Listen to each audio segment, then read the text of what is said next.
less than P class equals data end equals 553, data start equals 91 greater than. So there's this rather startling idea floating around right now that's turning heads.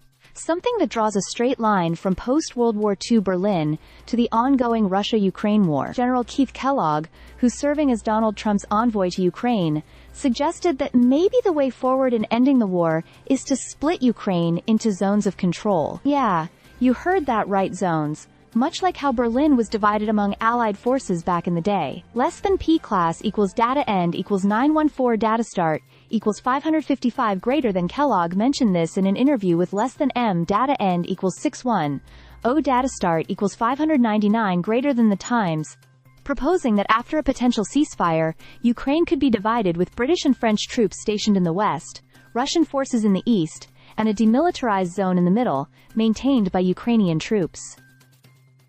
The U.S. wouldn't send boots on the ground, but might support from the sidelines. Less than poor class equals data end equals 1340, data start equals 916 greater than now.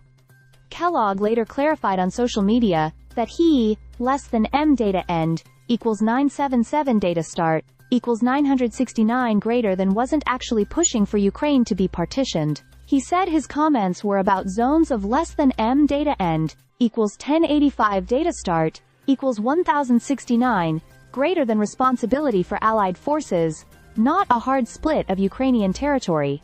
Still, the comparison to Berlin sent waves through diplomatic circles, especially since Ukraine's government hasn't commented officially yet, and probably won't be too thrilled by the suggestion. Less than P class equals data end equals 1768, data start equals 1342 greater than. At the same time, Trump himself is putting pressure on Russia. He posted on Truth Social telling Putin to get moving on ending the war, calling it senseless and deadly. Meanwhile, Trump's special envoy Steve Witkoff met with Putin in St. Petersburg for more than 4 hours. But here's the kicker. No Ukrainian representatives were at that meeting. So, understandably, President Zelensky and Chimaev may see this as a red flag. Less than P class equals data end equals 2051. Data start equals 1770 greater than. Things are far from calm on the ground. Just recently, Russia launched a massive drone attack.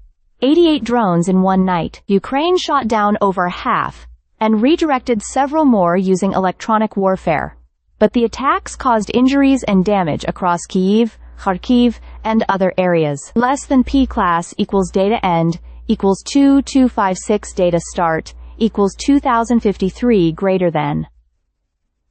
There's also rising tension over U.S. proposals for access to Ukraine's mineral resources. Talks with Ukrainian officials reportedly got heated, with insiders describing the atmosphere as antagonistic. Less than soup class equals data end equals 2558. Data start equals 2258.